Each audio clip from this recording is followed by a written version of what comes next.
নাও তোমার চা। সকাল সকাল চা না খেলে তো তোমার আবার দিন শুরু হয় না। দাও দাও, তোমার হাতের চা না খেলে দিন কিভাবে শুরু হবে বলো তো? আরে হয়েছে, বুঝতে পেরেছি, বুড়ো বয়সে আর ঢং করতে হবে না। আরে লোকেদের দিয়ে তুই জামাইকে নেমন্তন্ন পাঠিয়েছি, বিশাল এক ভোজের আয়োজন করতে যাচ্ছি তো। তুই জামাইকে নিমন্ত্রণ পাঠিয়েছো, ভালো করেছো। তা আমাকে তো কিছু বললে না, কি উদ্দেশ্যে খাওয়াবে জামাইদের? আরে আমাদের গ্রামের হরে কৃষ্ণ আছে না, জেলে, নদী থেকে নাকি বিশাল এক পাঙাশ মাছ পেয়েছে, তা আমার জন্য রাখতে বলেছি, তাই জামাইদেরও নেমন্তন্ন দিলাম। আমার জামাই বড় ঘরের ছেলে, ব্যবসায়ী মানুষ, সময় করে আসতে পারে কিনা কে জানে। আমার জামাই ছোট ঘরের হলেও মানুষ কিন্তু ভালো, সময় করে চলে আসবে, যেহেতু আব্বাজান বলেছেন তো। গরিব ছোট লোকের আর কাজ কি, নিমন্ত্রণের জন্যই তো বসে থাকে, ভালো মন্দ খেতে পারে না তো। কি হচ্ছেটা কি শিলা?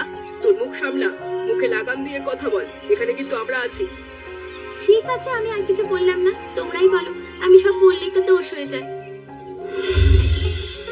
বাবা, এত বড় পাঙাশ মাছ, এত বড় পাঙাশ মাছের আগে তো আমি কখনো তোমাকে ধরতে দেখিনি।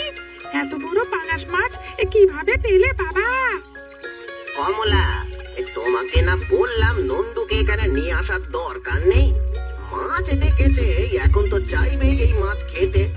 তারপর তোমার ছেলে কেমন তুমি জানো না? আমি এত করে বলেছি তোর যাবার দরকার নেই, ঘরে থাক, কোনো কথাই শুনলে না। তোমরা আমার সাথে এমন করছো কেন বাবা? মা, আমি কি করেছি? দাও বাবা, বাবা মাছটা আমাকে দাও, আমি বাড়ি নিয়ে যাই। না বাবা, এ মাছ বাড়ি নেওয়ার জন্য না। এই যে সাথে একটা ছোট বোয়াল মাছ দেখতে পাচ্ছ, এটা আমাদের জন্য। বড় পাঙাশ মাছটি জমিদার বাবুর কাছে বিক্রি করে দিয়েছি, তিনি আগে কিনে নিয়েছেন। এই মাছটি আমরা খেতে পারবো না। বাবা, এত বড় মাছ পেলে আর আমরা খেতে পারবো না? এই বড় মাছটি জমিদার বাবু কিনে নিয়েছেন বাবা, অনেক পয়সা দিয়েছেন। সেই পয়সা দিয়ে বাবা তোর জন্য অনেক কিছু কিনে দেবে। জেদ করিস না বাপ আমার। আচ্ছা ঠিক আছে, সে পয়সা দিয়ে তুমি যদি আমার জন্য একটা খেলনা গাড়ি কিনে দাও, তাহলে আমি কিচ্ছু বলবো না। ঠিক আছে বাবা, দেব দেব। কমলা, এই যে বোয়াল মাছটি, এটা নাও, এটা নিয়ে বাড়িতে যাও দেখি। তুমি কোথায় যাবে? জমিদার বাবুর বাড়ির দিকে নাকি? সেখানেই যেতে হবে। মাছটি সেখানে পৌঁছে দিয়ে তারপর বাড়ি ফিরবো। বড় জামাই আসতেই ঘরটা কেমন আলোকিত হয়ে গেছে। কতদিন পর আসলে। কেমন আছো বাবা তুমি বলো? বাড়ির সবাই কেমন আছে তোমার? বাবা, শুধু তোমার বড় জামাই আসেনি, ছোট জামাইও তো এসেছে, তার সংবাদটাও নাও। আরে না না, আমার সংবাদ নিতে হবে না, আমার বাড়ির সবাই ভালো আছেন এবং শ্বশুর মশাইকে প্রণাম দিয়েছেন আর কি। আরে হয়েছে, সবটাই বুঝতে পেরেছি, একটু থামো। বড় জামাইকে একটু কথা বলতে দাও তো। আমি আর কি বলবো বাবা, আপনি নেমন্তন্ন দিয়েছেন, না আসলে বিয়াদবি হয়, সেই জন্য এসেছি। বাধ্য হয়ে, না হলে তো আসতামই না। একদিনের জন্য আসলেও আমার ওদিকে লক্ষাধিক টাকা ক্ষতি হয়ে যায়, বুঝতেই তো পাচ্ছেন কত বড় ব্যবসা আমার, তাই না? সবটাই বুঝতে পারি, তুমি না আসলে ভালো লাগে না বাবা। এসেছো, ভালো করেছো, আমি খুশি হয়েছি। সবাই তো আর সবার কদর বুঝতে পারে না, কেউ লক্ষ টাকা ক্ষতি করে আসে, কেউ তো বেলা খেতে আসে। বর্দি, তুমি কি আমাদের কিছু বললে? এত কথা কিসের? এখানে যে যার ঘরে যাও, বিশ্রাম নাও, খাবার টেবিলে কথা হবে। আরে দাদাও, বড় পাঙাশ মাছের মাথাটা আমার বড় জামাই বিক্রমকে দাও তো। এ কি, আপনি কি বলছেন? দুজনেই তো আপনার জামাই। এক জামাইকে বড় মাথা দেব, অন্য জামাইকে কি দেব? মাছের মাথাটা তো দুভাগ করা উচিত ছিল, না হলে আপনার দুটি মাছ কিনে আনা উচিত ছিল। আমি যেটা বলেছি সেটা করো। ছোট জামাই কখনো এমনিতেও এত বড় মাছের মাথা খায়নি, এটা তার যোগ্য না। বড় লোকেদের জন্যই সংরক্ষিত করা। এটা তুমি কেমন কথা বলছো? আমার জামাইকে অপমান করছো বাবা।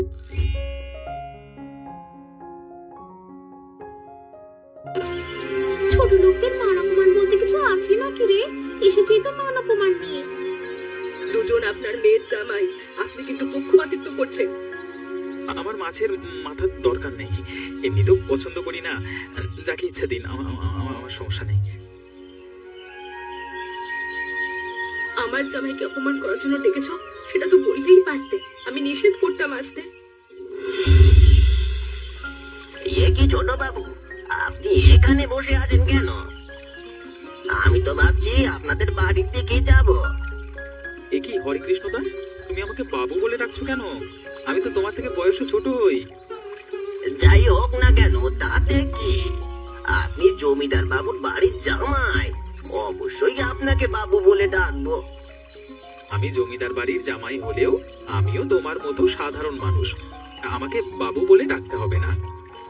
অন্য কারোর সাথে তো কথাও বলা যায় না। আপনি ভালো মানুষ, সেই জন্যই কথা বলতে আসি। আপনি দুপুর বেলায় এখানে বসে আছেন কেন? কি হয়েছে বলুন তো? গরিব হয়ে কেন যে বড়লোক বাড়িতে বিয়ে করলাম, নিত্য অপমানিত হতে হয়। দুপুরের খাবার পেট থেকে আর নামলো না। আর কিছুই বলতে হবে না আপনাকে, আমি সবটাই বুঝতে পেরেছি। আপনি এক্ষুনি আমার সাথে আমার বাড়িতে চলুন, বোয়াল মাছ রেঁধেছে খাবেন। না না, সেটা কি করে হয়? বলছি তো, আপনার কোনো কথাই আমি শুনবো না। আপনি এক্ষুনি আমার সাথে চলুন তাড়াতাড়ি।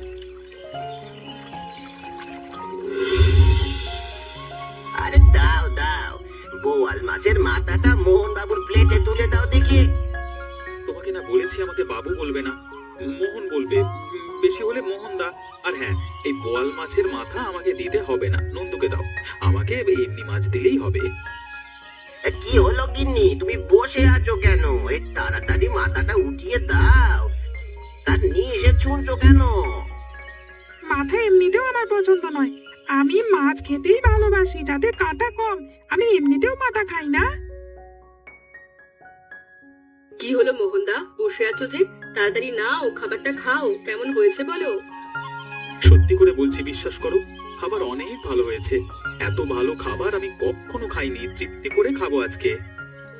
খান খান, আপনার যেমন ভালো লাগে তেমন ভাবে খান। আর একটু মাছ দিই? হয়েছে হয়েছে, যথেষ্ট হয়েছে, আমাকে আর দিতে হবে না। আপনারা নিন, এত মাছ আমি খেতে পারবো না। আরে ও গিন্নি, বসে আছো কেন? দাও দাও, যদি না পারেন আমরা তো আজই সাহায্য করবো। আপনি খেতে থাকেন।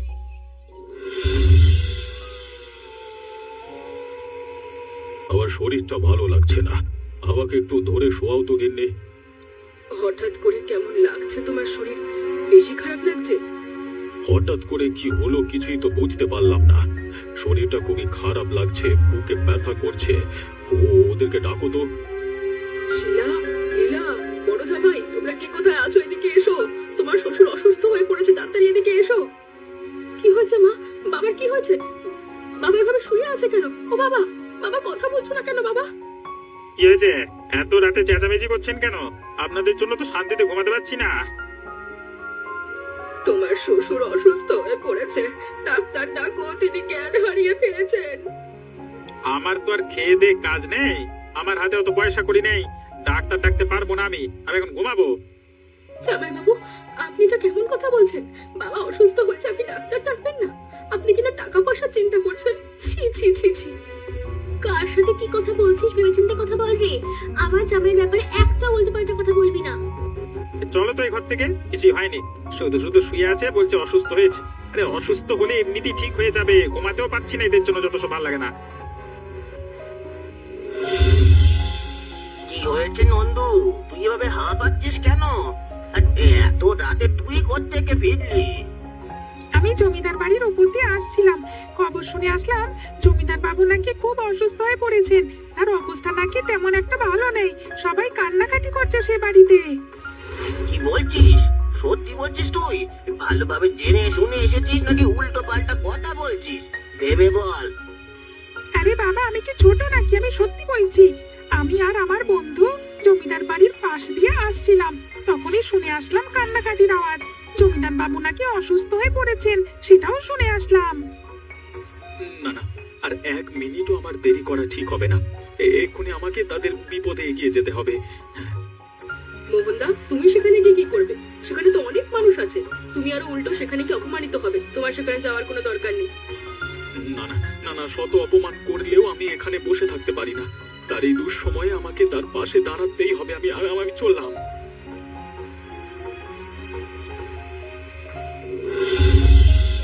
কি করবো মা, আমি তো কিছু বুঝতে পারছি না।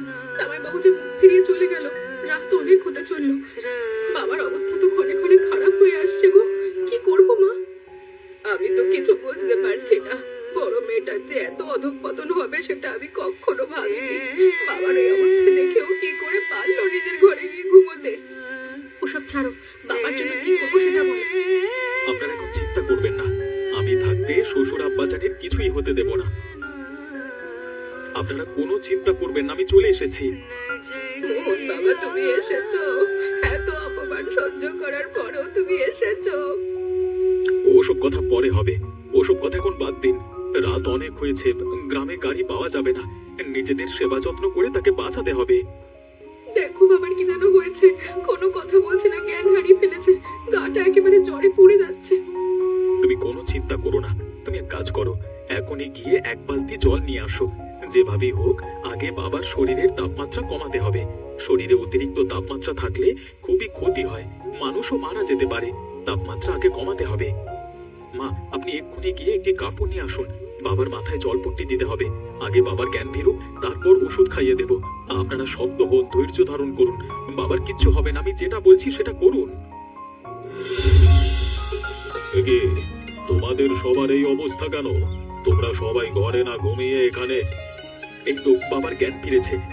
আপনার শরীর এখন কেমন লাগছে বাবা? আগের চেয়ে ভালো লাগছে তো? বাবা, তোমার এখন কেমন লাগছে? ভালো লাগছে নাকি ডাক্তার ডাকবো? এখন ডাক্তার ডাকবে মানে? আমি কি একা একা সুস্থ হয়ে গেছি? ডাক্তারের প্রয়োজন হয়নি। যখন তুমি অসুস্থ হয়ে পড়েছিলে, জ্ঞান হারিয়েছিলে, তোমার বড় জামাই আর বড় মেয়ে তাদের টাকা খরচ হবে বলে ডাক্তার ডাকেনি, মুখ ফিরিয়ে চলে গেছে। ছোট জামাই মোহন কোত্থেকে খবর পেয়ে ছুটে এসেছে, সারা রাত ভর তোমার সেবা যত্ন করেছে।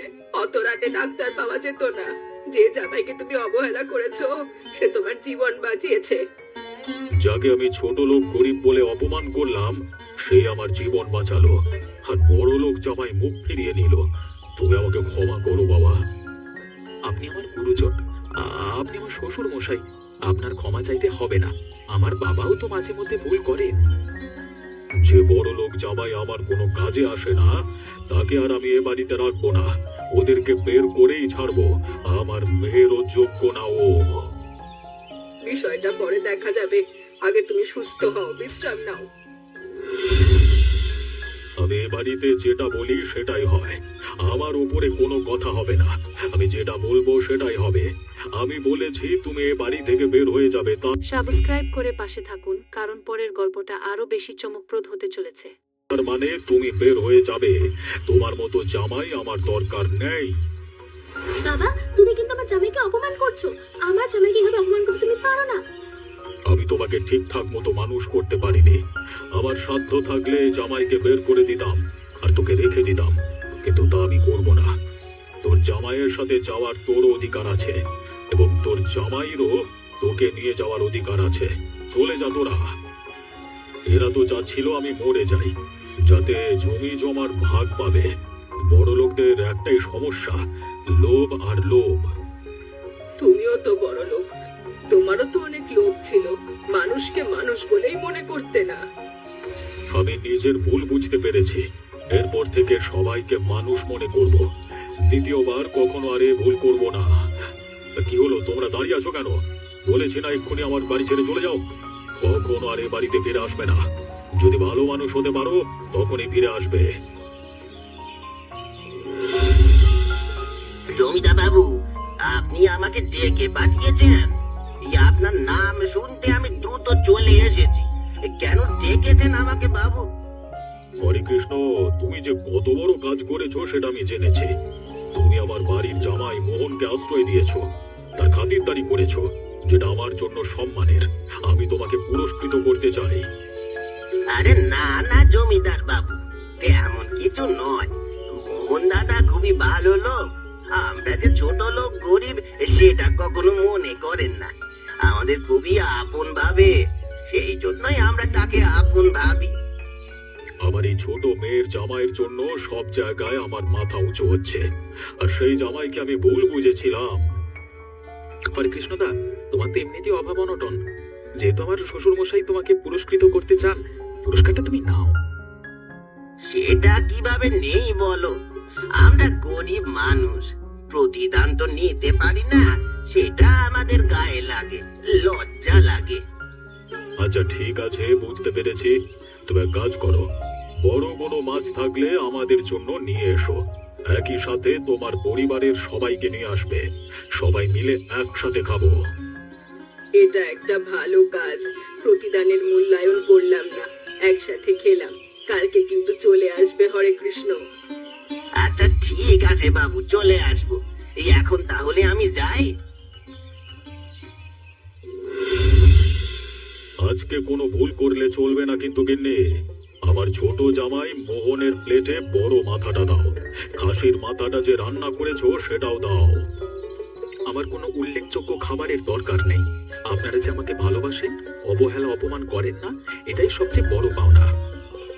যতদিন আমরা অমানুষ ছিলাম ততদিন এটা করেছি, এখন আমরা মানুষ হতে চলেছি, এরকম ভুল আর হবে না গো। আজকে আমাকে ভালো খাবার দিতে হবে না, আমার জন্য যা যা রেখেছেন সবকিছু হরে কৃষ্ণদা আর তার পরিবারকে দিন। নন্দু এসেছে, নন্দুকে দিন, আজকে তারাই তো আমাদের অতিথি, তাই না? দেখেছো জামাই বাবাজির বিচক্ষণতা, এমন একটা জামাই পেয়ে আসলেই আমরা নতুন করে ভাবতে শিখেছি। এই যে ছোট্ট নন্দুকে দেখছেন, এই কিন্তু বড় মনের মানুষ। আমাকে যখন অতিথি আপ্যায়ন করেছিল ওরা, এই নন্দু ছোট হলেও বড় মাছের মাথাটা আমার প্লেটে তুলে দিয়েছিল। বলেছিল সে খায় না, কিন্তু সে আসলে মাছের মাথা খুব পছন্দ করে, আমি সেটা বুঝতে পেরেছিলাম। দাও মা দাও, আমাদের অতিথিদের ভালোভাবে আপ্যায়ন করো। আমার একটা কথা ছিল। বলো বলো। আমরা তো গরিব মানুষ, আমরাও চাই আপনারা সবাই একবেলা আমাদের বাড়িতে অতিথি হয়ে আসুন। আমি তো কাজের জন্য সরোজিনীকে নিয়ে একটু শহরের দিকে যাব। লীলার মোহন, তোমরা তো বাড়ি যাবে, যাও, কথা দিলাম আমি ফিরে এসে যাব। আপনাদের কি বলে যে ধন্যবাদ দেব? জমিদার বাবুর মেয়ে এবং মেয়ের জামাই হয়ে আমার মতো গরিব জেলের বাড়িতে খাবার খেতে এসেছেন। দাদা, শুনলাম নাকি আপনি আমার স্বামীকে তুমি করে বলেন এবং আপন করে নিয়েছেন। আমাকে কি পর ভাবেন? না ভাবলে আমাকেও তুমি করে বলবেন। আপনাদের মতো এত দরদি মানুষ আমি কখনো দেখিনি। জমিদার পরিবারের মানুষ আমাদের এত আপন করে নিয়েছে। আমরা কিছুই করিনি, আমাদের আপন করে নিয়েছেন আপনারা। বাবা, এবার কিন্তু আমি তোমার সাথে মাছ ধরতে যাব, এবার কিন্তু আমাকে নিতে হবে। আমারও তো ইচ্ছে মাছ ধরা দেখবার। হরে কৃষ্ণদা, এবার কিন্তু তুমি মাছ ধরতে গেলে আমাকেও সাথে করে নিয়ে যাবে। নন্দু আর আমি দুজনে মিলেই মাছ ধরবো। আচ্ছা ঠিক আছে, তোমরা মাছ ধরে আনবে, আমরা সবাই কেটে কুটে খাবো। হরে কৃষ্ণদা, একটা কথা না করতে পারবে না। তোমাদের জমিদার মশাই খুশি হয়ে এবং মাছের দাম হিসেবে তোমাকে আরো কিছু টাকা দিয়েছে, এই নাও। নিষেধ করা যাবে না। শুধু শুধু এত টাকার প্রয়োজন ছিল বলো? এই টাকা দিয়ে তোমরা তোমাদের ঘর দরজা মেরামত করবে, নন্দুকে ভালোভাবে পড়াবে, মনে থাকে যেন। আমি আবার স্কুলে যেতে পারবো, কি মজা কি মজা।